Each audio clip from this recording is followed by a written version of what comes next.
Hey there, everybody. Welcome to another episode of the Zelda Challenge.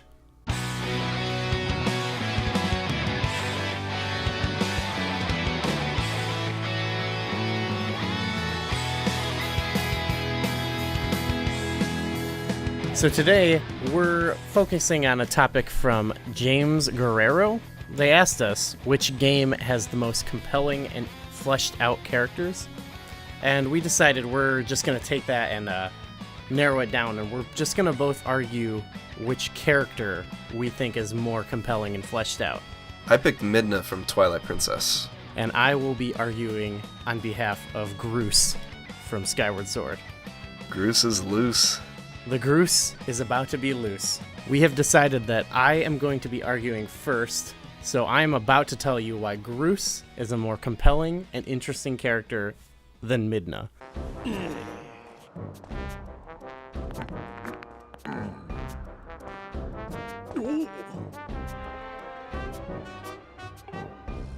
So, I'll give Midna some credit. It's a pretty good character, one of my favorites. But Groose, he might take my top spot even.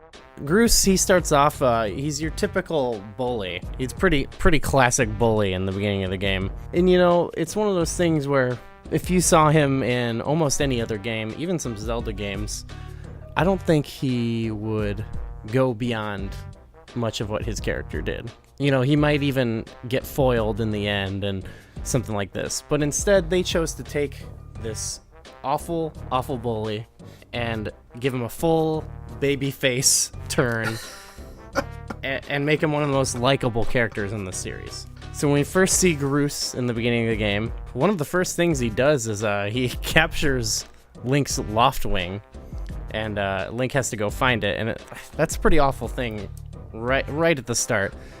And he's got his cast of bullies who help him do it, and you can tell that he's really giving Link a hard time, and he's clearly jealous of Link and Zelda's friendship.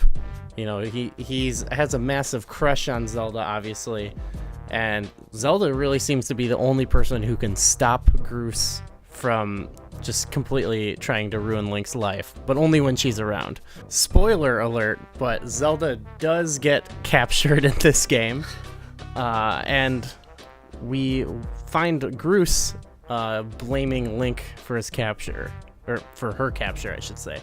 So, we're continuing that story of Groose is just insanely in love with Zelda and has this blind hatred for Link. So much so that he follows Link down to the surface, which really freaks him out, obviously. And we see more in this scene. It's one of the most fun scenes in the game, actually, where Groose wants to name the surface Groose Land. But the only reason he, followed Link down was because he wanted to beat him to Zelda. Groose maybe wanted to save Zelda, but he really had an ulterior motive here,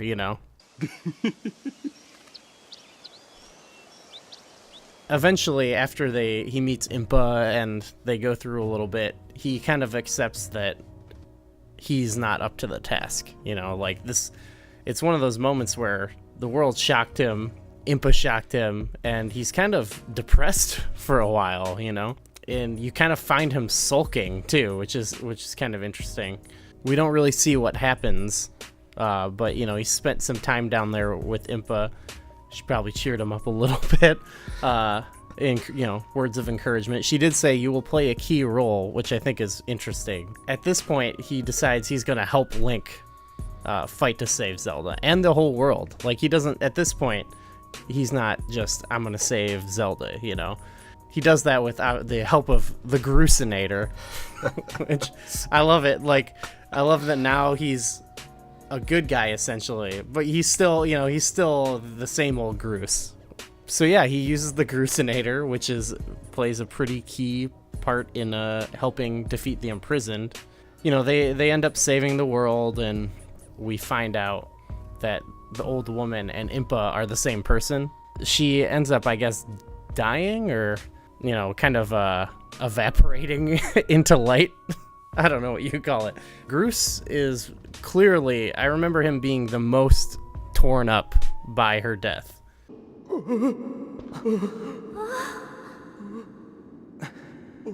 Basically, overall, they took a Groose from this. He was horrible. He was, kidnapping Loftwings, and he just cared about saving Zelda because it was totally selfish. By the end of it, he's made all these, new friends with Link, Impa. He helped save the world. He did his part, let's say. And I think that's one of the best storylines in the whole series. And that game has one of the best storylines in the whole series, I believe, too. And I think he helps prop that up. And he's more than just a one-dimensional bully. And at the end, too, he says that line. It's a great little, almost fourth wall breaking. He says, we should call our story, or our legend, the Legend of Groose. It shows that he's more than just that one-dimensional character, that, even after he's good, he's got the old Groose in him. He's still a little vain. Yeah, the Groose is still loose.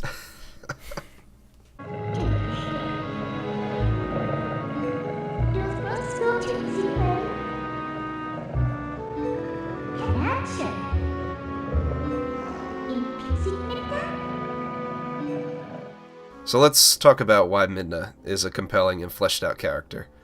A similar story to Groose. She starts off as Link's sort of reluctant companion. She's using Link as a means to an end. Her entire reason for being is almost a revenge story. She's trying to get revenge on Zant for turning her into this imp creature, and she's trying to regain her throne in the Twilight Realm. So she has this sort of secret agenda, and she completely does not trust Link to tell him any of this information. All of this stuff is kept inside of Midna, and she doesn't really trust anyone. She only trusts herself. And rightly so. She's been completely betrayed. She's been turned into this imp creature. She has no friends in this world. So she definitely has a chip on her shoulder, and she's very sassy. She cuts back a lot at Link, and it's something that, as a companion character, usually the companions are just there to give Link advice, to say, hey, you can target this enemy, or here's this weak spot for, this enemy that you're fighting, or this object that you're searching for. And Midna does a really great job. She's probably the best companion character in the Zelda series, on top of being what I think is probably the most fleshed out character in the Zelda series as well, because she's not only just there to help Link, she's there to grow with Link. In that regard, I think Midna is a really, really great character.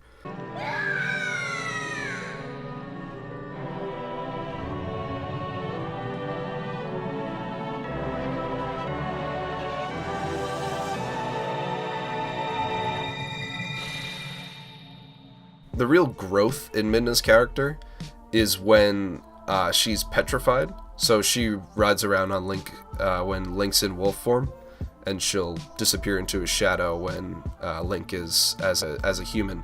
But there's a point in the game where Zant petrifies, almost kills Midna, and this is where her character really starts to change from this selfish, self-centered, I'm out for myself and only for myself character, to one that's more compassionate and trusting, because Zelda, in a really unselfish act, she restores Midna, and Midna starts to change.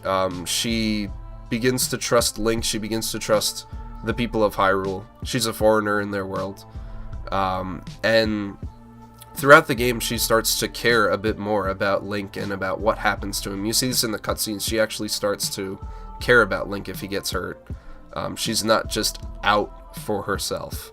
I think the best example of Midna becoming a completely different character from what she was in the beginning of the game, and how she turns out in the end of the game, is at the end of the game, Midna is transformed into her true Twilight princess self. She says a farewell to Link, which is actually incredibly touching. She's sad. She's leaving this place that she's, I guess, maybe not called home, but has grown to, appreciate and like and save. She actually does help save Hyrule. And the toughest decision that she has to make is not just the, oh, goodbye, you can come visit me in the Twilight Realm, I can come visit you here in Hyrule. She leaves and completely shatters the Mirror of Twilight.